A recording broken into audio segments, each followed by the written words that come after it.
जब किसी मकान का उद्घाटन होता है ना, है या मकान का पाया रखाता है, कोई नया फ्लैट बन रहा है, मकान बन रहा है और उसमें कोई नया पाया, पहली बार अगर कोई पाया रखा रहा है, कोई बीम बन रहा है, कॉलम बन रहा है, उसमें नीचे पाया बना रहा है, तो उसमें जो ब्राह्मण होते हैं, आप जिन वास्तुशास्त्री से पूछेंगे, ब्राह्मण जन से पूछेंगे कि हमारा मकान बन रहा है, खड्डा खुद रहा है, तो उसमें पहले क्या चीज रखें, तो वो बता देगा। इसमें आप नाग नागिन का जोड़ा रख दीजिए, इसमें आप थोड़ा सा कलश में शक्कर भरकर उसमें अमरबेल के टुकड़े डालकर रख दीजिए। पर शिव महापुराण, स्कंद पुराण, वास्तुशास्त्र, अग्नि पुराण और वामन पुराण, ये वामन पुराण के अंतर्गत भी मिलेगा, अग्नि पुराण के अंतर्गत भी मिलेगा कि यदि नूतन मकान के पाए में एक नारियल के गोले में गुड़ भरकर, शमी पत्र रखकर उसको दबा दिया जाए तो उस घर में कभी संपदा की कमी नहीं होती और क्लेश नहीं हो सकता, चाहे कितनी भी अहंकारी बहू क्यों ना हो, चाहे कितना भी अभिमान अभिमत्ता रखने वाली सास क्यों ना बहू, उस सास बहू में प्रेम ही रहेगा, क्लेश नहीं हो सकता, उसमें विवाद नहीं हो सकता। उस घर के अंदर जितने भाई रह रहे हो, जितने कुटुंबी रह रहे हो, परिवार रह रहा हो, उसमें क्लेश का कोई मतलब नहीं हो सकता। चलो याद करिए, पुराने समय में कितना प्रेम होता था भाइयों में, सत्य बोलना, बहनों में, भाइयों में, बुआओं में, इतना बड़ा परिवार और ऐसा प्रेम रहता था, कोई जमीन मांगे ना जायदाद मांगे, ना दुकान का हिस्सा मांगे, ना रकम मांगे, इतना प्रेम कहां से आता था। तो पुरानी बात याद करो, पहले के समय में ये सीमेंट के मकान बनते थे क्या? अरे बोलते जाओ, नहीं, क्या होता था, चूना मंगवाया जाता था, मिट्टी मंगवाई जाती थी, उसमें गुड़ मिलाया जाता था, बोलो मिलाते थे कि नहीं मिलाते थे, गुड़ मिलाया जाता था और उसमें थोड़ा सा उसको चिकना करने के लिए खोपरे का तेल डाला जाता। अब वास्तु रीति में तो हमने ये सब चीज छोड़ दिया, हमने ये सब चीज समाप्त कर दिया कि ना तो हम उसमें गुड़ मिला रहे हैं, ना कोई वस्तु मिला रहे हैं, बस सीधे सीमेंट खरीद के लाए और लगा दिया गया।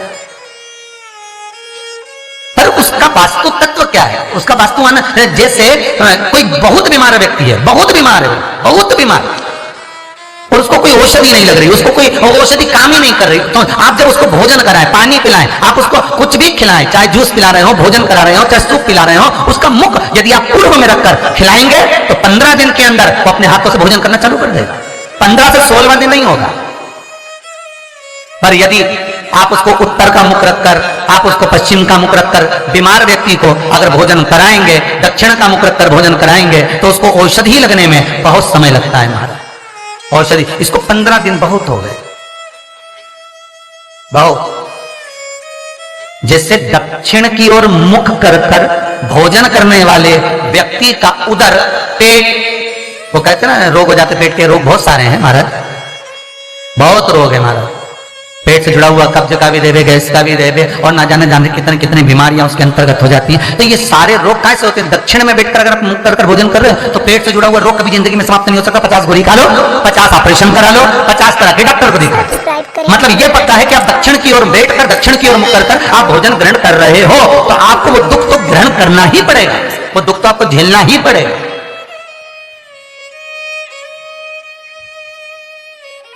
भगवान शिव की कथा कर रही है, स्कंद पुराण वर्णन कर रही है महाराज, सुंदर अग्नि पुराण और वामन पुराण कर रही है। एक गोले में गुड़ शमी पत्र रखकर जो दबाया जाता है उससे जीव को, इसलिए आज भी हमारे यहाँ नियम है, जब आप लोग तो नहीं दबा पाते तो जब वास्तु पूजन कराने पंडित जी आते हैं तो एक चांदी के, एक तांबे के लोटे में नाग नागिन उसमें शक्कर भरते हैं, शक्कर भर के उसको दबाते हैं कि भले तुमने गुड़ नहीं रखा तो शक्कर दबा दो, पर उसको गोले में रखना चाहिए, परंतु उसको रख देते हैं तांबे के कलश में, नियम वही है पर उसको चेंज कर दिया गया समय अवस्था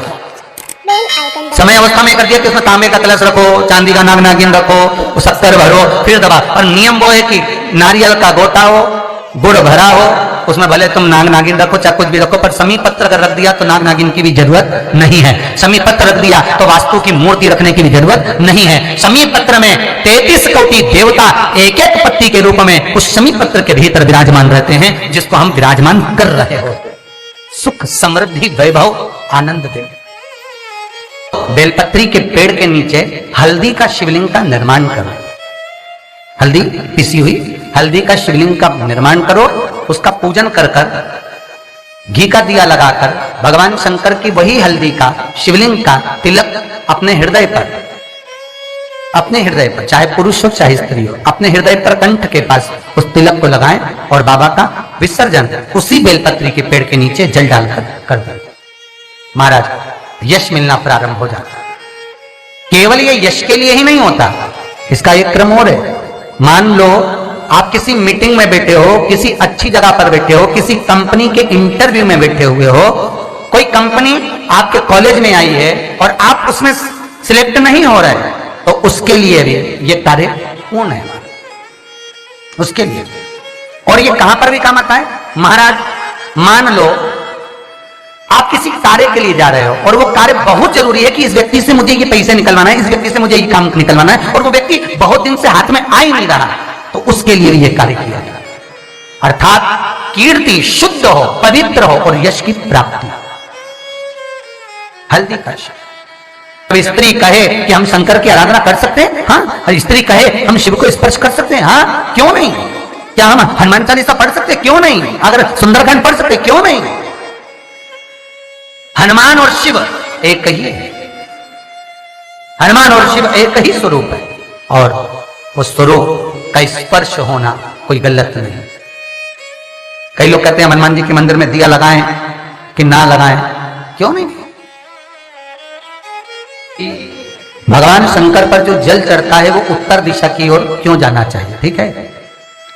और पूजन करने वाले व्यक्ति को महाराज दक्षिण में बैठकर उत्तर की ओर मुख कर शंकर का अनुमोदन क्यों करना चाहिए, ठीक है। जब हम शिव जी की अर्चना करते हैं तो हमारा मुख कहां ज्यादा होना चाहिए, उत्तर की ओर, ठीक है। दक्षिण में, दक्षिण की ओर से हम बैठे हैं, जहां भगवान का जल जा रहा है महाराज उस ओर देखते हुए, अर्थात उत्तर की ओर हमारा मुख होकर हम भगवान के शंकर की आराधना करें।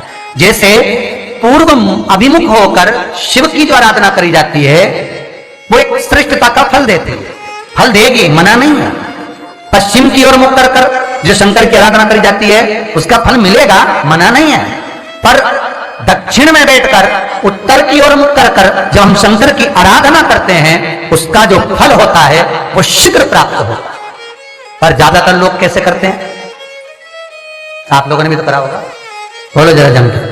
कहां बैठते हो महाराज जी, उत्तर की ओर तो जलाधारी का मुख है, ऐसे एक सहज भाव। ये शिवलिंग है, ये जलाधारी, ये उत्तर की ओर है, तो तुम लोग कहां बैठोगे। ये यहां जा रही है तो ये शिवलिंग है तो तुम इसके सामने बैठोगे, ये जल यहां से जा रहा है तुम उसके सामने बैठो। पर बैठना कहां चाहिए, जहां शिवलिंग है यहां से जल बह रहा है तो यहां बैठो। फिर बाद में लोग कहते हैं महाराज जी हम तो शंकर जी के खूब पूजन करते हैं, हमने तो खूब अनुष्ठान करा पर फल कम क्यों मिला। उसका कारण है पूर्वाभिमुख होकर करोगे मिलेगा पर थोड़ा समय लगेगा, पश्चिम अभिमुख होकर करोगे मिलेगा, थोड़ा समय लगेगा। पर शिव आराधना में जब दक्षिण में बैठकर उत्तर का मुख कर जहां शिव का जल जाता है, बस यहां बैठकर अगर आप शंकर की आराधना कर रहे हो तो वो कामना पूरी होने में देर नहीं लगती, कार्य जल्दी ही पूर्ण हो जाता। पर दुनिया के लोगों तो वही हिसाब से जाते हैं, जैसे शंकर जी के मंदिर में जाओगे, इधर पानी बह रहा है तो तुम सामने जाके जल चढ़ाना चाहोगे या उधर बैठकर जल चढ़ाना चाहोगे। तुम्हारी जो इच्छा है, तुम्हारी जो आनंद है, ब्राह्मण भी अगर आपको बिठाएंगे तो पूरा पश्चिम का मुख कर बिठाएंगे, यहाँ बैठ जाओ, यहाँ से पूजन करो, यहाँ बैठ जाओ। पर उसमें शिव महापुराण में, स्कंद पुराण में कहा गया कि भगवान शिव को रिझाने के लिए सर्वश्रेष्ठ स्थान कि काल को भी जीता जाए और दक्षिणवर्ती का काल। जब एक लोटा पानी शंकर जी पे चढ़ता है और वो बहकर बाहर निकलता है, वहां पर जैसे ही, और शास्त्र कहता है, कितनी सुंदर बात कहता है कि जल भी अगर शंकर को चढ़ाना तो उतना चढ़ाना कि बहकर निकल जाए। सब्सक्राइब करें हमारा चैनल, बहकर निकल जाए, बेल आइकन दबाएं। इतना सा जल ले गई और चढ़ा कर आ गई, वो श्रेष्ठता है। एक वीडियो से वो जल जब बाहर आएगा और जैसे ही वो जल मेरी जलाधारी से, अर्थात जो जलाधारी है गोल जहां शिवलिंग रखा है और जहां चरण, तो जलाधारी से जैसे ही नीचे गिरेगा, गिरते ही वो जल का भाग सारी नदी, तालाब और बावड़ी और कुंड को प्राप्त हो जाएगा। जैसे प्राप्त होगा, एक अंश भी अगर जल शिवलिंग पे से गिरता रहेगा, निकलता रहेगा, सारी नदी, तालाब, बावड़ी, कुंड सब आप रूप ही पावन हो जाएंगे, चाहे कितने भी पापी पाप छोड़कर जाए। तो कहा महाराज, अगर पूर्व में जल गिरेगा तो भगवान कहते हैं वो सूर्य को प्राप्त होगा। पश्चिम में जल गिरेगा तो चंद्र को प्राप्त होगा, दक्षिण में जल गिरेगा तो कहा यम को प्राप्त होगा, और उत्तर में जो जल गिरेगा वो सारी नदी, तालाब, बावड़ी और कुंड को प्राप्त होगा। भगवान के ऊपर एक लोटा, इसलिए कई कई मंदिरों में एक एक बूंद पानी गिरता रहता है, क्यों पानी जाना चाहिए, रहना। श्री शिवाय नमस्तुभ्यं, श्री शिवाय नमस्तुभ्यं।